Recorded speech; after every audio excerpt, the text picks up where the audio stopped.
Why does the world withhold validation until you're already standing at the summit? Why does no one celebrate you in the messy middle? Why is your courage ignored until your success is profitable? The short answer, because society is structured to reward the result, not the risk. The long answer, what we'll unpack today is that early stage transformation threatens existing systems of perception.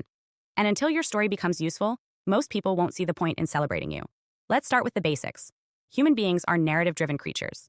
We're taught to make sense of people based on the outcomes they produce.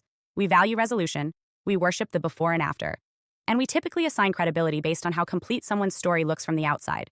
That means if you're still in the awkward middle, still testing, changing, building, or rebranding, many people won't know what to do with you. Your identity is still in flux. And ambiguity makes people uncomfortable, especially if they knew you before. That's where the black sheep disadvantage hits hardest. When you start transforming, the people closest to your former self are often the last ones to recognize your growth. Not because they're evil, because it challenges the version of you they were emotionally invested in. Your shift threatens their memory, their ego, their control. So instead of celebrating your becoming, they withhold recognition, waiting to see if you'll fail. Waiting to see if you'll snap back into the person they once understood. This happens most often in family systems, social circles, and small-town dynamics. But it plays out in business and creative work too. If you're building something new, whether it's a voice, a brand, a business, or a body of work, you might find that strangers cheer louder than friends.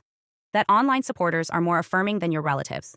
That people who met you in your power respond more positively than those who knew you in your pain. That's not a reflection of your value. That's a reflection of human discomfort with live evolution.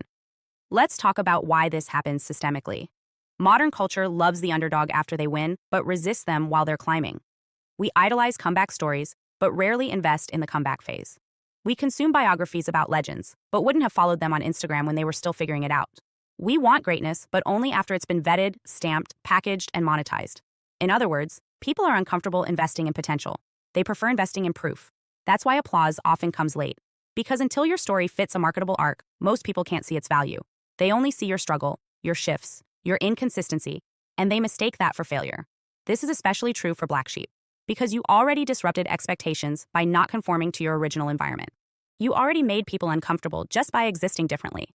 So when you begin reclaiming your voice, your intuition, your art, your truth, you double the discomfort.